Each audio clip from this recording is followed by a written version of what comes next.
Assalamu alaikum. Assalamu alaikum, brothers and sisters. It's so exciting actually to be joining you once again. I'm just going to give everybody a few minutes to log on and get myself set up.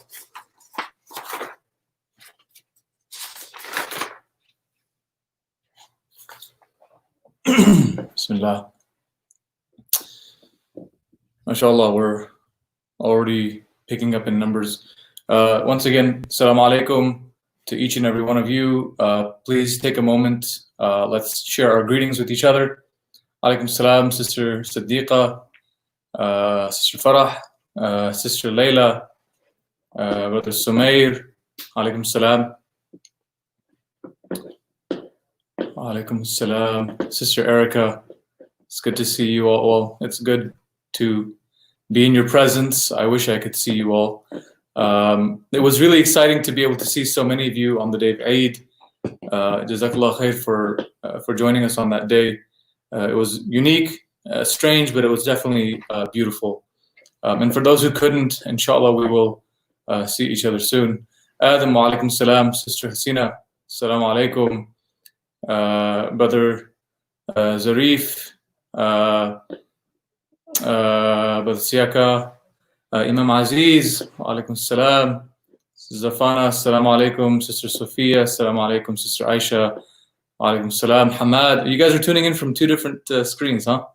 Awesome. Assalamu alaikum to you all. Sister Suada, Sister Aiko. While we are sharing salams, I would like to ask you guys to please help us out and help the community out by sharing the streams. So on Facebook, please share multiple times, share to groups that you're a part of, share to pages that you may be a participant on, especially because I think there's a lot of confusion today about what the conditions are for Jumaa and things like that. Many people have been asking. We've been trying to announce as much as we can, but we need your assistance in making sure that everybody knows that we are still online with our Jumaa services. We are preparing, inshallah, soon to begin, the phases of reopening, which will be announced to you all. But it's the right thing to do right now is to still understand that we are in the middle of this pandemic and we don't want to be risking lives. So again, please share the streams, share them on WhatsApp as well. If you're tuning in from YouTube, I know that most of you are tuned in from your TV screens or smart TVs. But if you can take a moment to go through your phone, copy the link and share it to the various WhatsApp threads that you're on or to whatever other group chats that you are a part of, please take a moment to do that as well. And as you're doing that, I'm just going to quickly finish my setup here.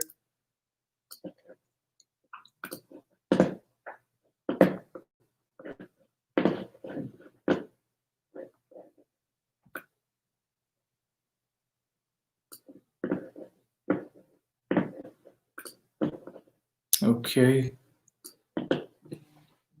And you know what? I'm going to go share the feed once as well. Give me a second, guys.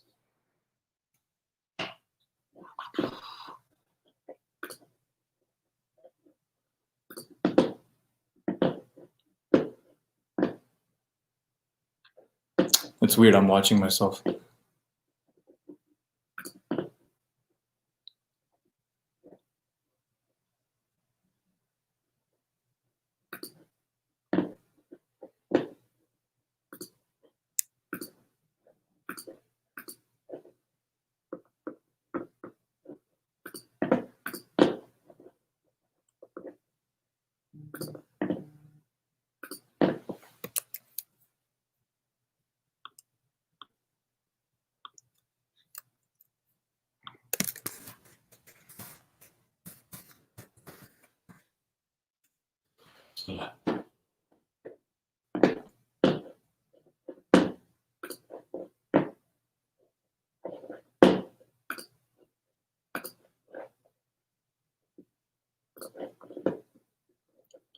Okay, Bismillah ar-Rahman ar-Rahim.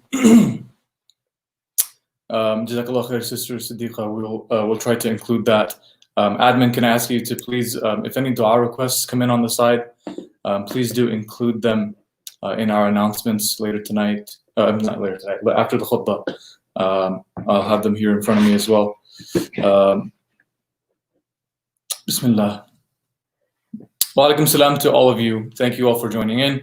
And inshallah, I'd like to go ahead and begin. So we'll do that now.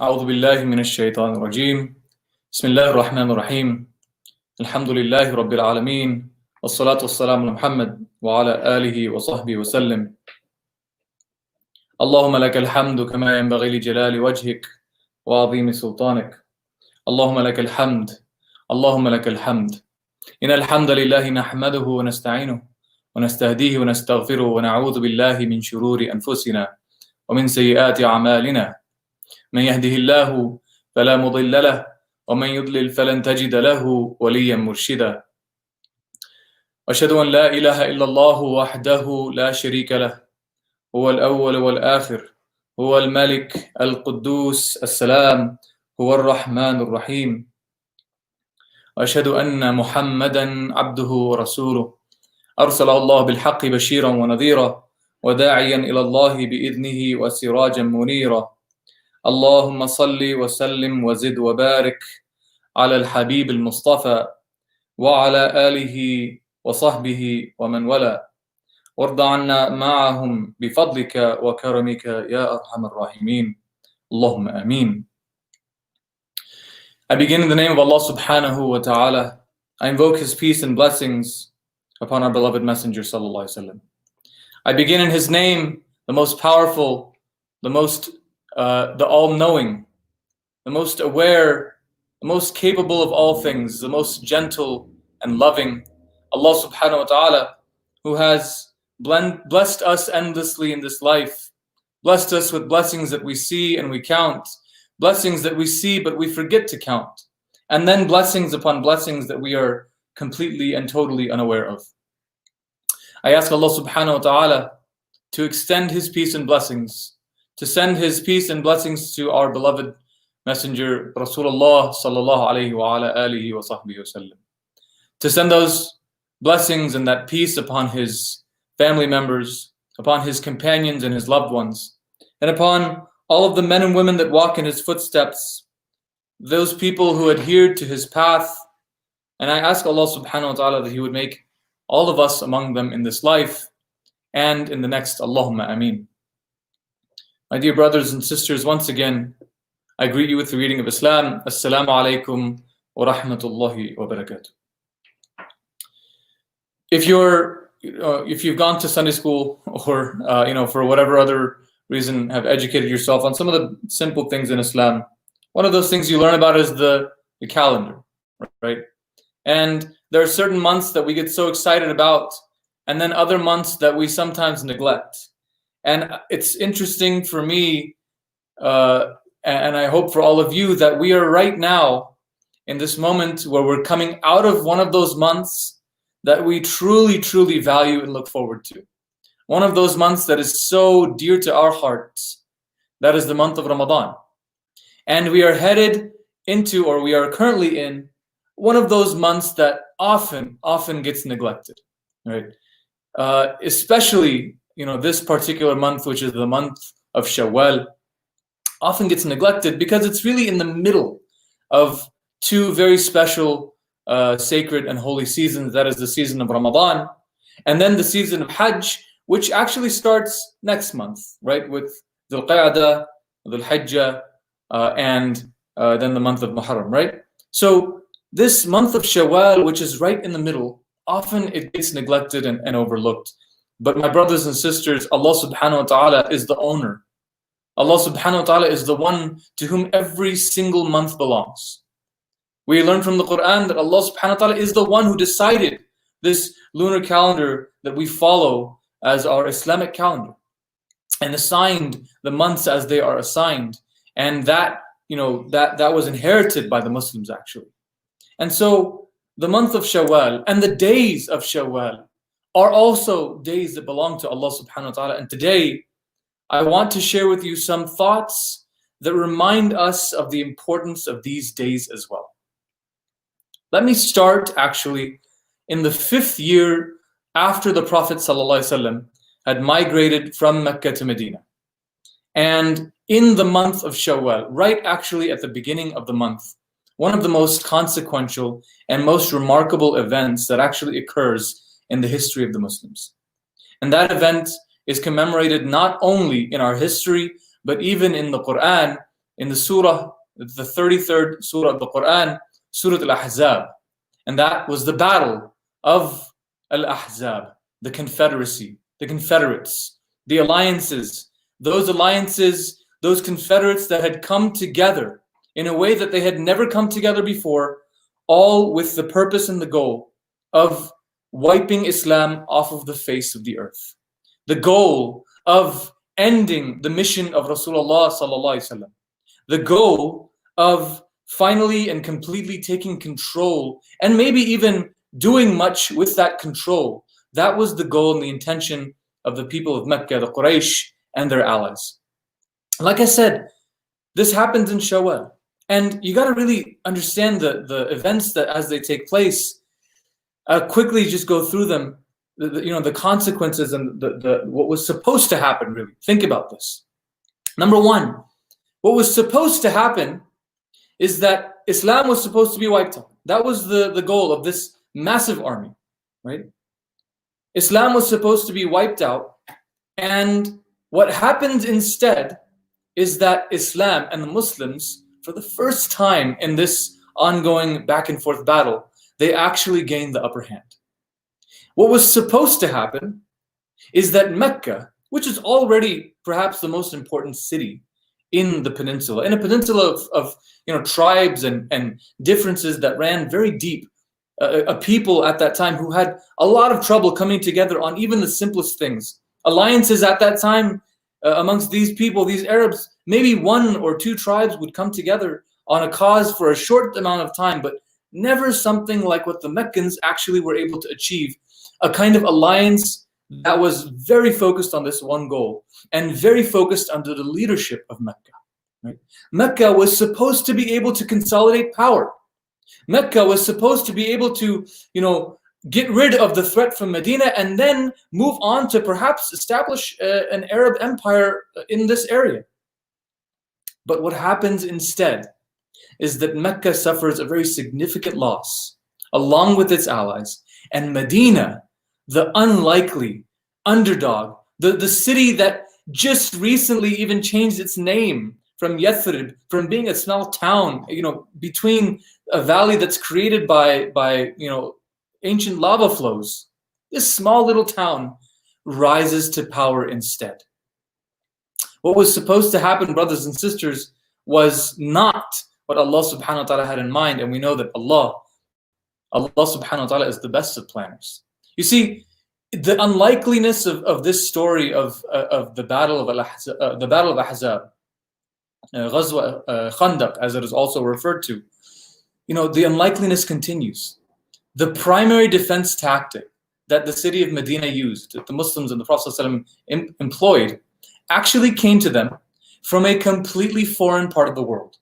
From a part of the world where they had almost zero connection. They were so small that, they were insignificant to that part of the world, which was, the Persian Empire. So their defense tactic of digging a trench came to them from a completely different part of the world. And on top of that, it came to them through a very elderly man who had almost zero experience in military warfare and tactics. An old man by the name of Salman al-Farisi, radiyallahu anhu. May Allah subhanahu wa ta'ala be pleased with him. And on top of that, the way that this elder actually arrived in Medina was that he was sold through slavery until he arrived in Medina. The most unlikely of circumstances that Allah subhanahu wa ta'ala brings together in order to bring this surprising and remarkable victory to the Muslims. The Muslims in the Battle of Al Ahzab survived a month-long siege. It was a month long. And at the end of that siege, Allah subhanahu wa ta'ala, He mentions what happens in the Quran when He says, يا أيها الذين آمنوا اذكروا نعمة الله عليكم إذ جاءتكم جنود فأرسلنا عليهم ريحا وجنودا لم تروها وكان الله بما تعملون بصيرا. صدق Allah al-Azim. In Surah Al Ahzab, the 9th verse, Allah subhanahu wa ta'ala commemorates what happened. He says, O you who have believed, remember the favor of Allah subhanahu wa ta'ala upon you when the armies, the confederacy came to attack. And we sent upon them a wind and an army that you could not perceive. And Allah is ever aware of what you do and all-seeing of all things. You see, the Muslims prepared. They did what they could, but they were still at a massive disadvantage. After days of siege, Medina would have been lost.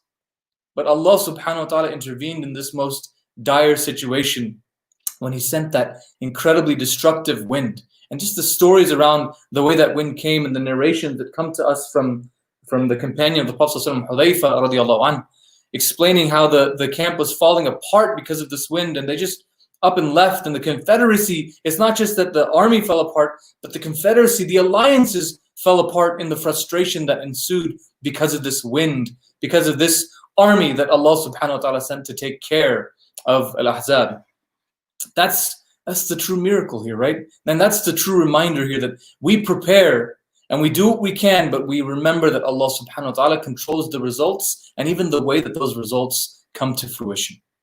And one of the most interesting statements that the Prophet ﷺ makes when they see the armies, the remnants of the confederacy just leaving from their posts outside of the trench, Rasulullah ﷺ says, Al-an naghzuhum wa la yaghzuna. He says, now, from now on, we will pursue them and they will not be pursuing us. He knew that the tides of history had turned in this moment. My brothers and sisters, this is the story of Al Ahzab. But the part of the story that I'm interested in for today has not even yet occurred. The part of the story that I'm interested in is what happens next. Perhaps the part that is less well recognized and understood. So the Prophet ﷺ and the companions, they see after Fajr, the confederacy has fallen apart. Their enemies are leaving one by one, and their camp has been destroyed while they sit peacefully behind the trench that they had dug. Minimal casualties on both sides. And so they start to return to the city of Medina, and they arrive around the time of Dhuhr time, because they're just outside the city, right? So it takes some time to return back and pack your things and get back home. So they go back home and they arrive home around Dhuhr time after packing everything up. And the Prophet ﷺ, he enters his house, and the report is that he puts down his sword, but he has not yet even removed his armor. And that's when Jibreel alayhi salam appears to him. Jibreel alayhi salam appears to him, and he's in the form of a man, ready, actually prepared for battle. And he says to the Prophet ﷺ, have you put down your sword? And the angels, the army of angels that Allah sent, are not ready to put down their swords. So the Prophet ﷺ asks, what do you mean? And so Jibreel alayhi salam reminds him of one of the most essential things that happened during the battle, and that was the betrayal of Banu Qurayza. During the Battle of Al Ahzab, Banu Qurayza was one of the tribes, the Jewish tribes that actually lived in Medina and had allied themselves with the Muslims and had promised to guard the back. But they betrayed that promise. And actually, while most of the men of the city were out at the trenches, preparing to battle the confederacy, Banu Qurayza prepared men to actually go into the city and lay slaughter and waste to the women and the children of Medina, while the Muslims were completely unexpecting this incredibly, heinous betrayal that they planned. Now the plan fell short. It fell apart because of the bravery of some of the people, the women and the children, and some of the elders that were left in Medina. Their plan fell apart, but the betrayal was something that could not be left alone. Right? This betrayal was tantamount to genocide. to allow this enemy to come from the back and engage in this kind of slaughter that they were planning was just absolutely heinous. And Jibreel alayhi salam came to remind the Prophet ﷺ that we're not done. Yes, you have seen great victory, you have witnessed the miracle of Allah subhanahu wa ta'ala, but we are not finished. And so the Prophet ﷺ, he picks up his sword, he goes back outside, he has an emergency announcement made. And in the announcement, he tells people something very specific, right? It's Dhuhr time. And he says, لا يصلين أحد العصر إلا في بني قريظة.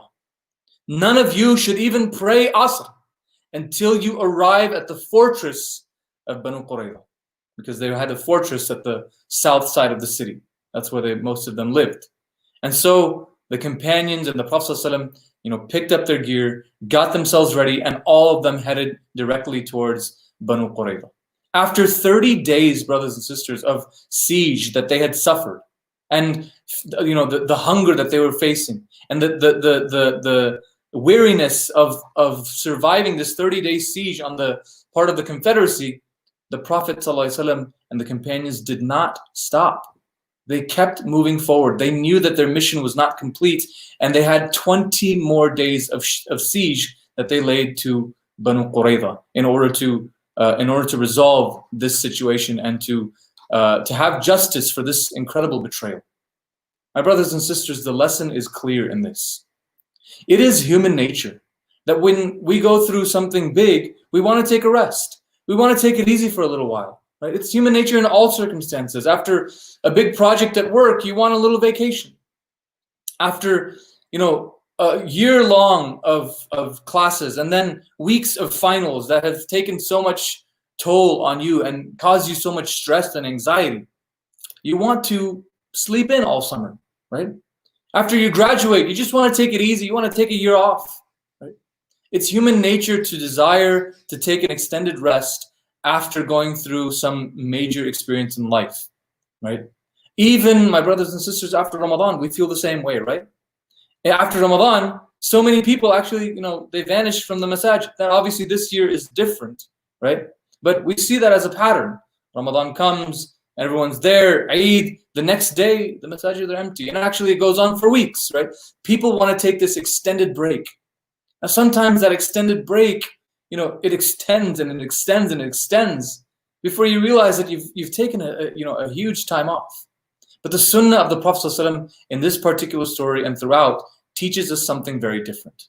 It teaches us that in our pursuit of goodness, we need to have a kind of relentlessness. Let me repeat that. In the pursuit of good, we must be relentless. We don't stop. We don't take extended breaks, brothers and sisters. That is the sunnah. You see, after your big project or your graduation or your whatever celebration you've gone through, yes, maybe you want a little breather, fine. But don't turn this into an extended break that goes on for a while and you start to lose all of those things that you've gained in all of your effort.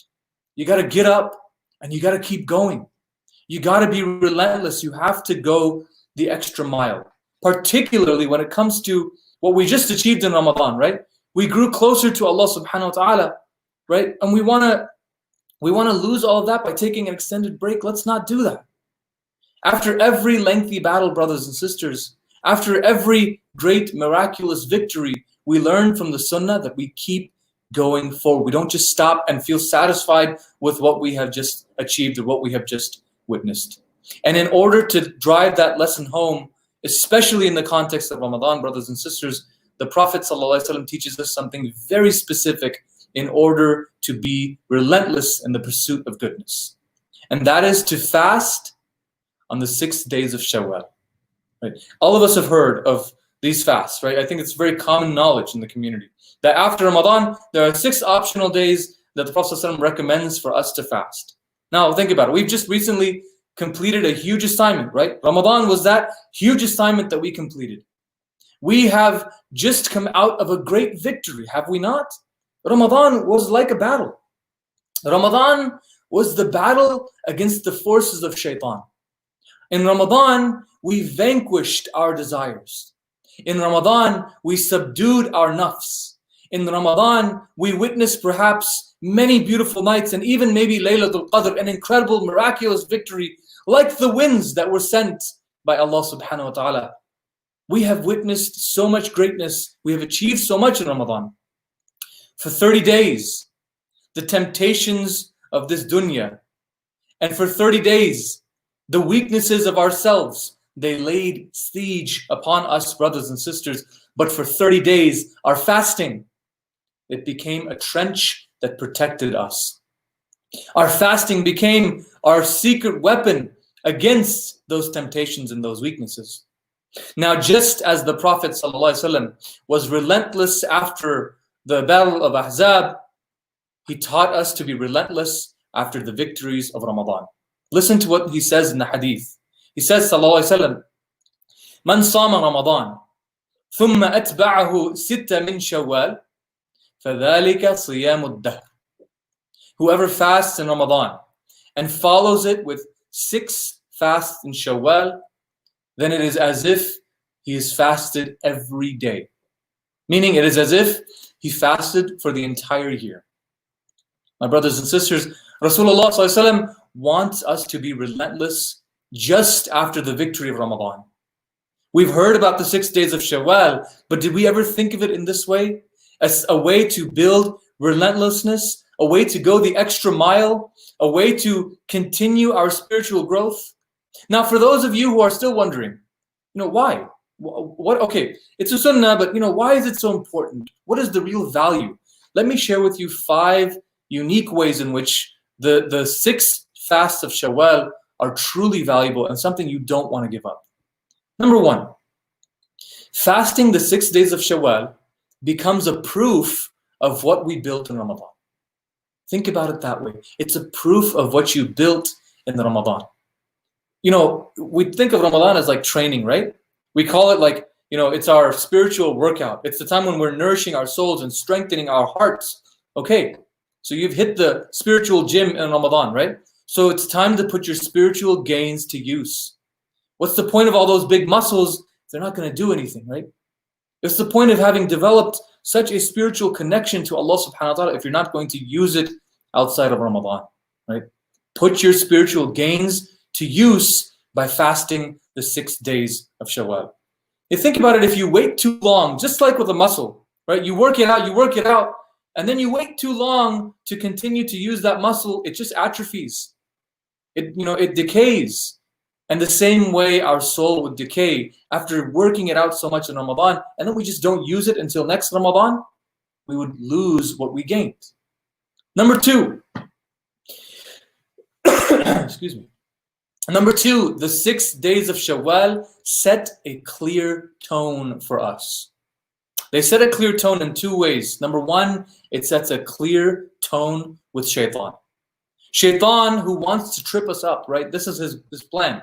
He knows that we're happy, we're confident, we're excited, we're grateful for what happened in Ramadan. We're feeling confident, right? We're feeling, proud of what we've achieved. And as we feel proud, that's the days upon which shaitan wants to trip us up, right? Well, fasting the 6 days of Shawwal, it sets a tone with shaitan and the shayateen that we are not going to fall for his trap, right?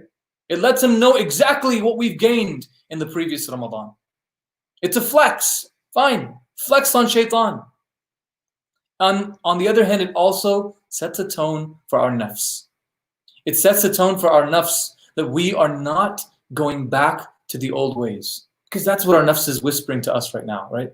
That's the thought that we keep having in the back of our head. Ramadan's over, you're good, man. Take it easy. Just relax. Right? That's the little voice. That little voice, that nafs is trying to rise up again. Crush it. Crush it in that moment. Crush it in that moment with the gains that you've made in this past month of Ramadan through the 6 fasts of Shawwal. Those 6 days of Shawwal that we would fast, brothers and sisters, number 3, they bring what we miss from Ramadan into the rest of the year. It's like a key. It's like, the things in Ramadan that we really love, the spirit, the energy, the excitement, right? We miss those things when Ramadan is gone, right? What if I told you that there was a key that you could use to unlock the blessings, the barakah, the beauty of Ramadan so that it would spread through the rest of the year? That key is the 6 days of Shawwal. Think about it, right? All of the things we love in Ramadan are still available to us. Growing closer to Allah subhanahu wa ta'ala, Ramadan may be gone, but the Lord of Ramadan is always and forever. Is it the fasting that we miss? We can still fast, right? Starting with the 6 days of Shawwal. Is it the beautiful recitation of the Quran that we miss? Well, that's not gone. You can still recite the Quran beautifully. Is it the tahajjud and the emotional dua, witr? None of that is left. Is it the obligation? Right, in Ramadan, so many people, they take their obligations, their fara'id, so much more seriously. Is it that we'll miss? Those have not gone either. They're still around. Is it perhaps the character of people? Is it the adab and the manners that we have? Is that what we miss? Those two are still available to us. Is it the masajid? Again, this year was unique. We missed our masjid. We could not go to the masjid. But we took we took action. We brought the masajid into our homes.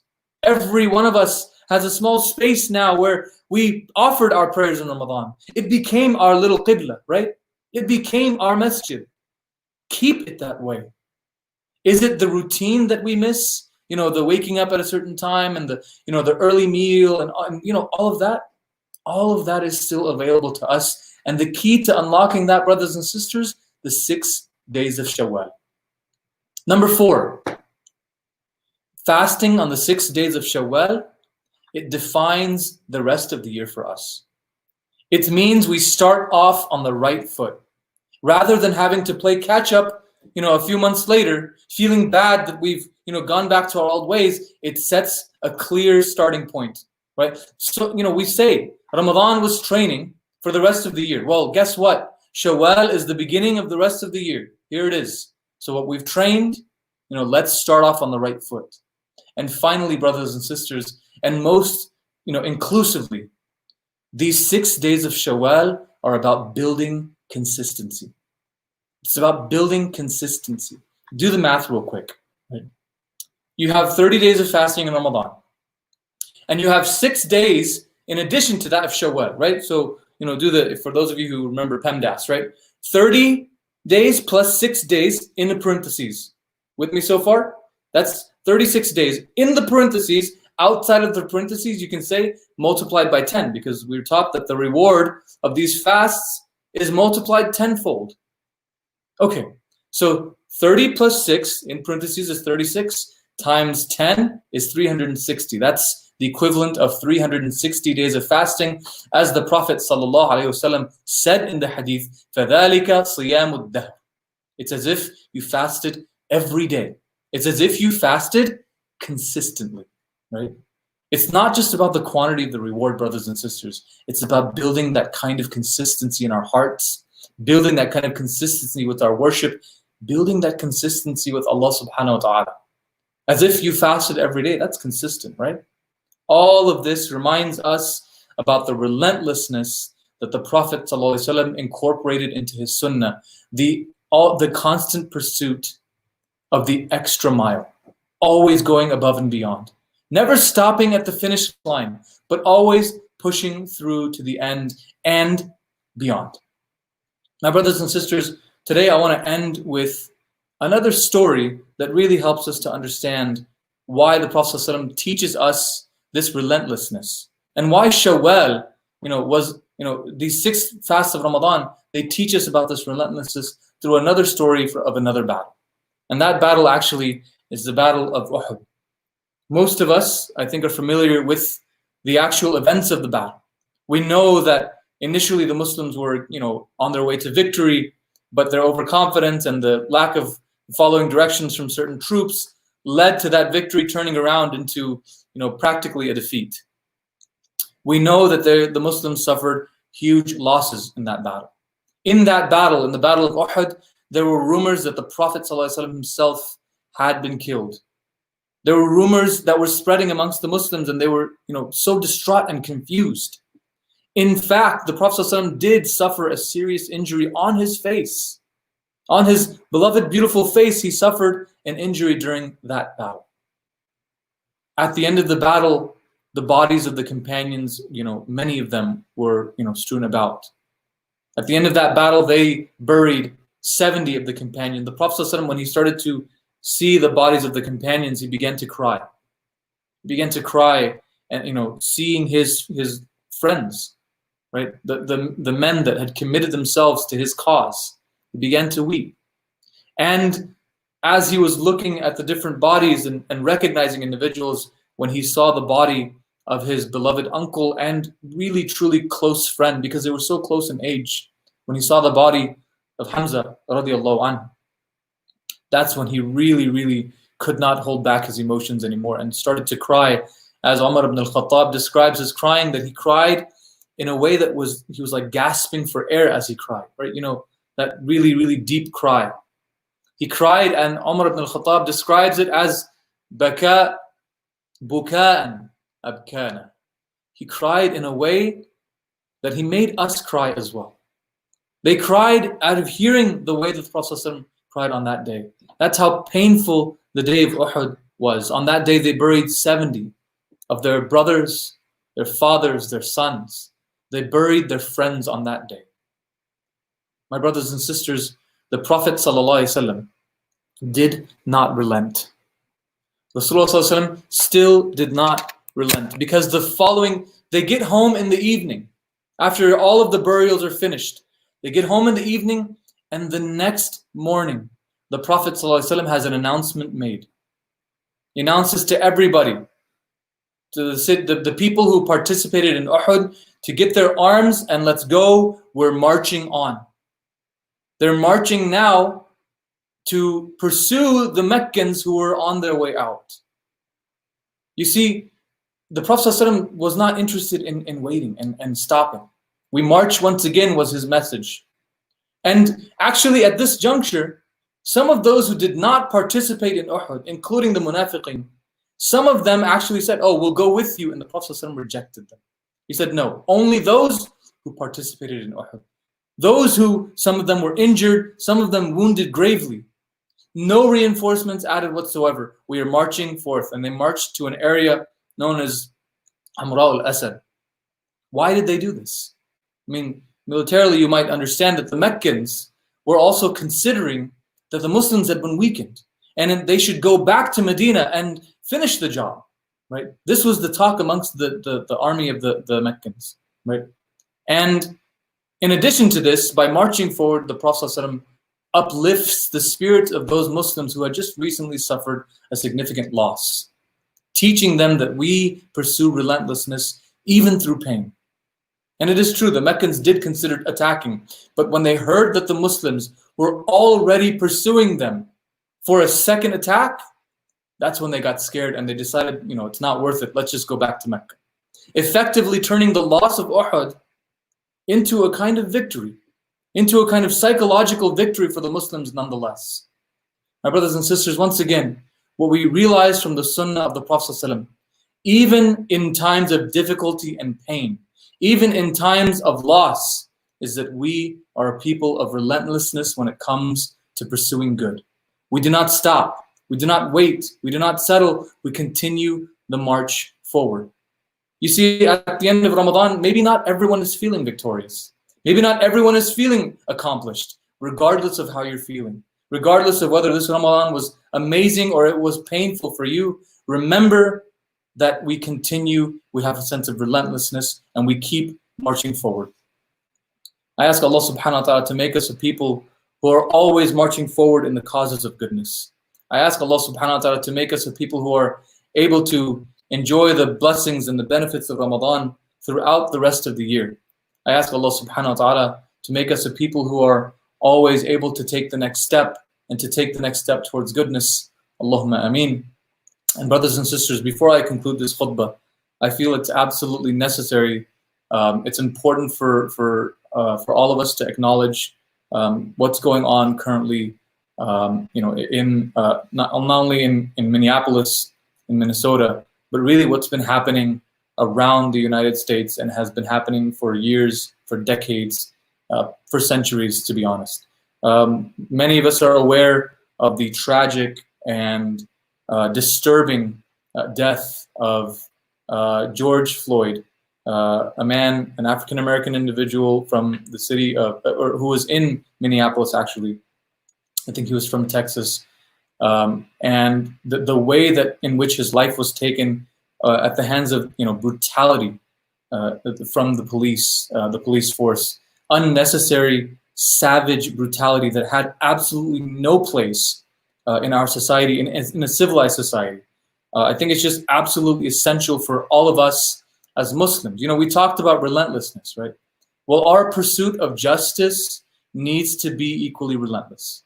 And it's not relentless if all we can do is manage to say a few things on social media or acknowledge it, when it happens and it becomes a big deal in the news cycle. Unfortunately, this has clearly been going on throughout the country.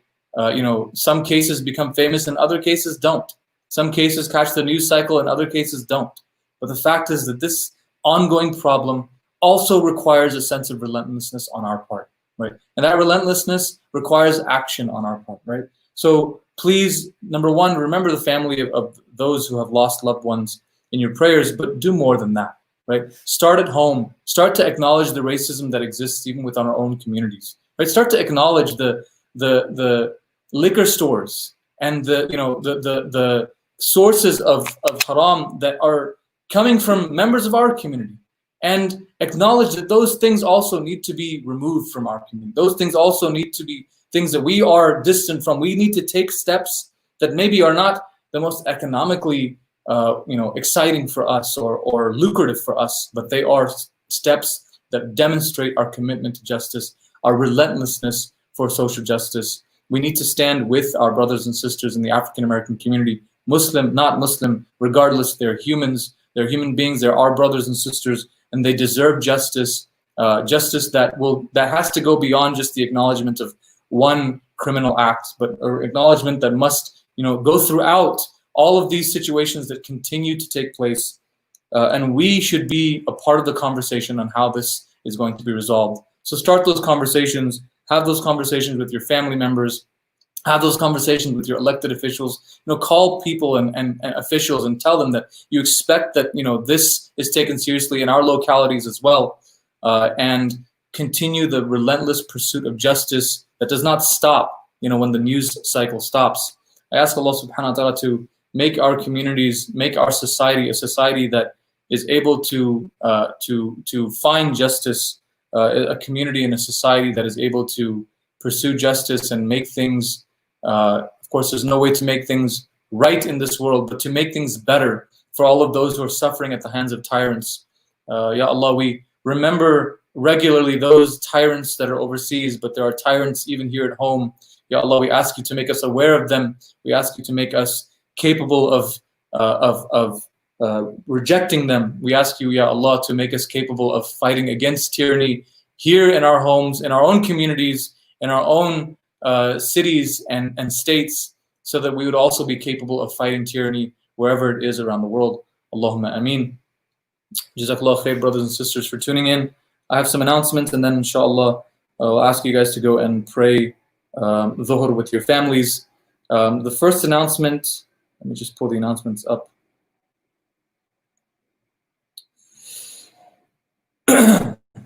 So we have some dua requests first. Number one, Sister Siddiqa, her cousin Muhammad Abid in Pakistan was recently diagnosed with typhoid. We ask Allah subhanahu wa ta'ala to give him recovery and healing and a cure.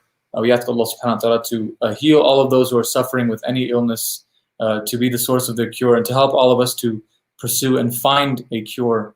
Allahumma ameen. This next announcement is really, really important, guys.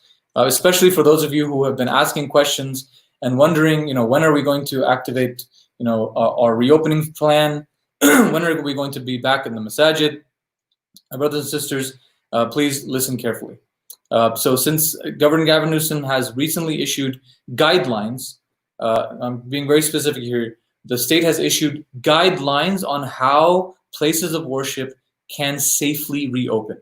Those guidelines are very important to follow, and our Tarbiyah team, actually, we've been working for many weeks with a specific dedicated team to create ways in which those guidelines would be followed at our locations. So we're working hard to develop those phases of reopening. It'll have to go slow. It'll have to be methodical and procedural, And we'll need everybody's participation in focusing and paying attention to those procedures and taking them seriously. And so our goal is to allow services to resume as quickly as possible, but also to allow them to resume as safely as possible. We have a responsibility, brothers and sisters. We cannot play games with people's lives, right? We have to take this seriously and understand that, just because the guidelines have been issued doesn't mean that we just don't pay attention and we open the doors and put people's lives in danger. And honestly, anybody else who's doing that is being irresponsible towards all of you and the community members. Our job is to establish clear protocols and to educate all of you on those protocols and all of us on those protocols, and to help everybody follow those protocols clearly. So as we're working through this process, we ask you again for patience, for understanding, so that we can safely open our doors for our the people that pray here, but also for eventually the elders, for the children, for all of these steps. They'll have to come in phases. In the meantime, please continue to tune in online. We'll continue to have our our Friday spiritual talk online, and ask you to pray dhuhr at home. Right? It's still unsafe to just go to the masjid without clear established processes. In addition to that, we will have our Friday Tafsirah program starting online very soon. You'll hear an announcement about that. We have additional programming that will also be continued online. So please, make sure that you're tuning in, paying attention, and watching all of the different announcements that are going through. Keep following us online and on the different programs. And also, like I said, we're working hard to establish clear guidelines, but we're also working hard to supply our locations. And this is really important as well. We're not going to be just asking you, to take the precautions that are necessary. We're going to ask you to take your precautions, but we are also supplying ourselves to make sure that those precautions are met in the most safe way possible. So one of the things that we're doing is we are getting our building ready for reopening. That includes purchasing supplies for safety. That includes hiring security. That includes, establishing, stations where supplies are available for you to be able to safely attend and participate in our services. And this will obviously cost us. So if you're interested in helping to support that effort, please do, get into contact with us. Let us know if you'd like to help sponsor the security system. Let us know if you'd like to help us. One of the other things that we're doing now is we're working on an internal speaker system that will go throughout the building, where not only the adhan will play, but also if we're having to do, activities at social distancing, we'll be able to make announcements in a safe way that, will make sure that everybody is able to hear. So make sure that if you're interested in sponsoring any of these efforts, as we prepare our space, contact us, reach out to us. You can send us an email, you can send us a message, you can reach out to any of our staff, or go to the website and find out ways to contact us. So once again, that's a clear reminder to all of us. We're going through this step by step, phase by phase. We'll be announcing those phases to you very soon. We appreciate that you've been such patient people. We want us all to go through this together, but we want to do this in the safe and proper way. And so Jazakallah khair for being a community that cares about that safety and those procedures. May Allah subhanahu wa ta'ala accept all of us and accept all of our efforts and keep all of us safe. Allahumma ameen. Allahumma hdina fi man hadayt, wa afina fi man afayt, wa tawallana fi man tawallayt, wa barik lana fi ma atayt. اللهم اغفر للمؤمنين والمؤمنات والمسلمين والمسلمات الأحياء منهم والأموات إنك سميع قريب مجيب الدعوات. سبحانك اللهم وبحمدك ونشهد أن لا إله إلا أنت ونستغفرك ونتوب إليك. Jazakallah khair, brothers and sisters, for tuning in. Assalamu alaikum wa rahmatullahi wa barakatuh.